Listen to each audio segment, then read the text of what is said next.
Okay, let's shift gears and go to Europe and talk about what's going on in Ukraine. And here we're focusing mainly on the US-Russian dyad.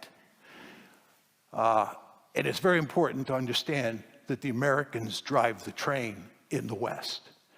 Putin doesn't want to talk to the Europeans. He wants to talk to the Americans. He knows who the boss is. Right? So when you think about the war in the Ukraine, it's really the US and the Russians that matter the most, in addition to the Ukrainians, of course. Now, the conventional wisdom in the West is that what is happening here is that Putin is an imperialist, and he is bent on creating a greater Russia or recreating the Soviet Union. And what he is intent on doing in Ukraine is conquering that country, occupying that country, and integrating it into a greater Russia. And in fact, Ukraine is the first stop on the train line. When he's done with Ukraine, he's going to move on to other states like Estonia, Latvia, Lithuania, maybe Poland, who knows. But he is an imperialist at heart. He's an aggressor who's interested in building an empire. This is the conventional wisdom that you all know well. I would imagine that most of you believe this. My view is this is simply wrong. There's no evidence to support it. I believe that if you're going to make that argument, you have to show evidence that Putin said it was desirable to conquer Ukraine and create a greater Russia. You have to show evidence that he thought it was feasible to do that. And you have to show evidence that he said that that's what he was doing. There is no evidence, and I want to underline that word, no. There is no evidence that he thought it was desirable to conquer Ukraine or to create a greater Russia or to conquer any other country. There's no evidence that he thought it was feasible. And there's no evidence that he said that's what he was doing. Furthermore, he does not have the capability to do it.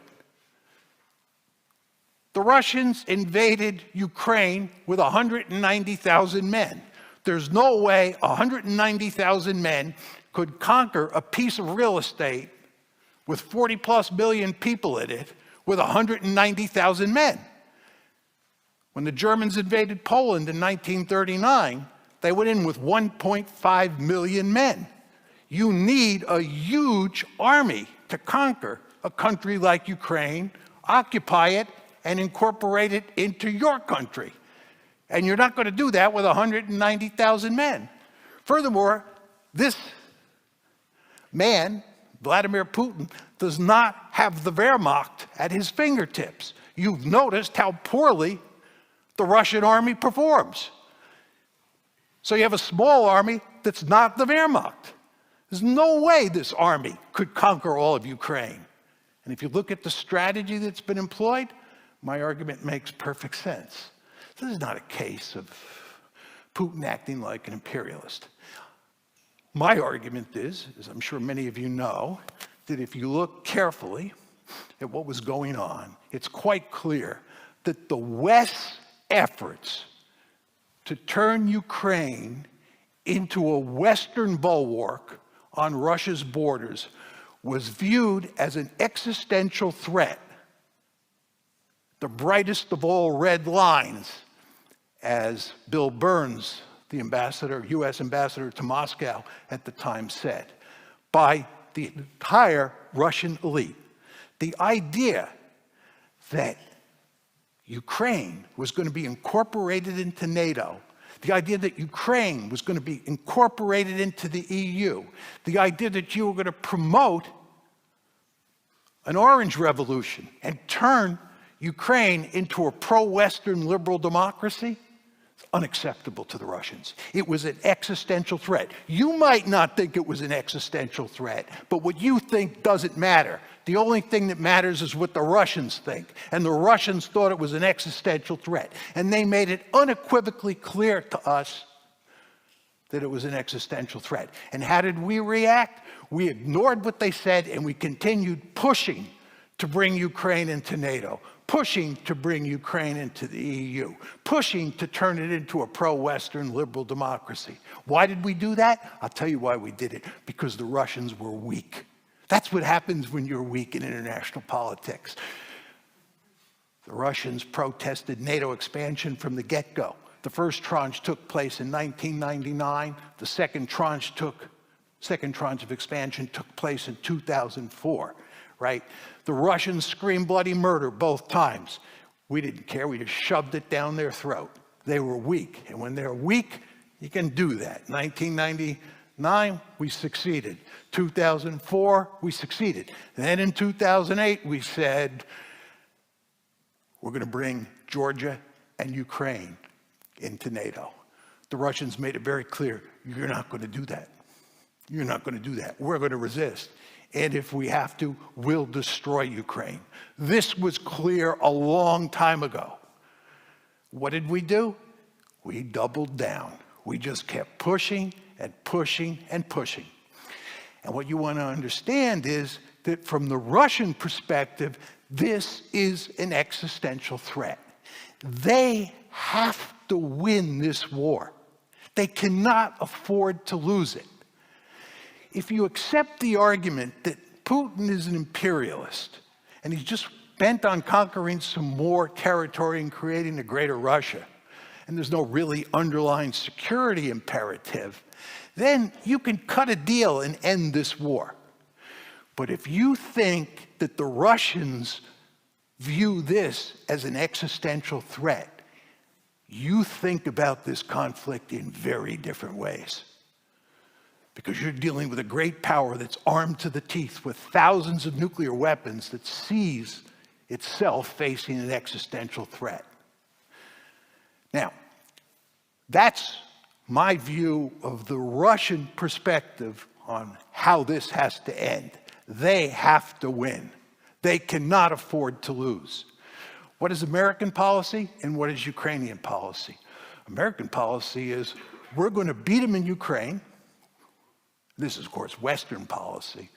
Norway is deeply involved in this. Our policy is to defeat the Russians, right? And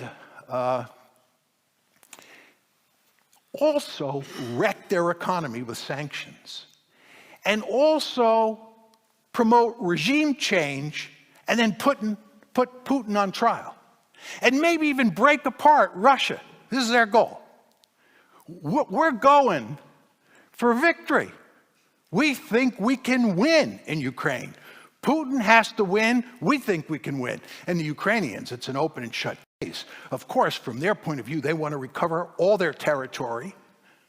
And they want to weaken Russia as much as possible so that Russia can't pay a return visit. So the Russians are pursuing a clear-cut victory. The Ukrainians and the Americans are pursuing a clear-cut victory. What does this tell you? This tells you there's no diplomatic solution. There's no diplomatic solution to this one. This is why everybody basically understands that this is going to be a protracted stalemate, right? Or at least they think it's going to be a protracted stalemate. They think it's going to be a protracted stalemate because there's no solution. There's another dimension to this, the most worrisome of all, and that's nuclear escalation. Russia thinks it faces an existential threat. And again, what you think doesn't matter. It's what the Russians think. They think they face an existential threat. What happens if NATO succeeds? What happens if we begin to roll the Russian army back in Ukraine and we're moving up to the borders of Russia? When I say we, I'm talking about Ukrainian forces backed by NATO power.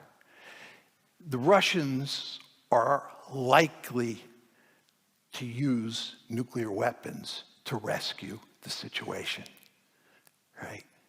This is a great power that's facing an existential threat, and it's losing. You don't think it's going to think seriously, at least, about using its nuclear weapons, you can rest assured it is. I like to tell the story about 1945, Japan, 1945. The Americans had defeated Japan by August 1945. Japan was defeated. We just couldn't get the Japanese to throw up their hands and surrender.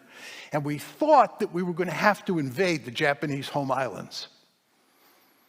And we knew how many casualties there had been at Okinawa and at Iwo Jima, and we did not want to invade the Japanese home islands. We were desperate to avoid invading the Japanese home islands. And you know what we did? We dropped 2 nuclear weapons on Japan. And you know what? You could do that because the Japanese didn't have nuclear weapons of their own, and they were not going to retaliate.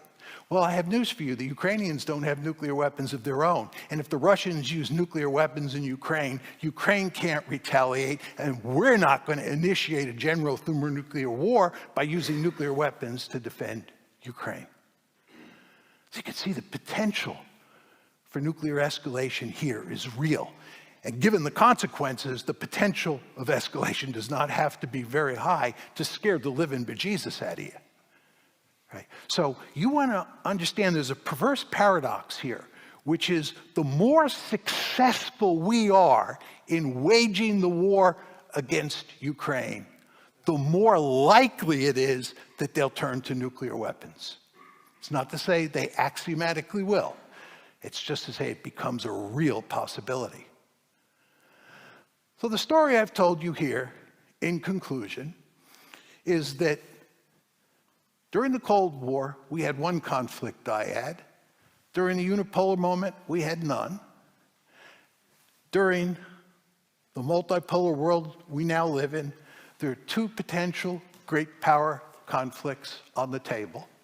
And both of them, as I tried to describe, are very dangerous.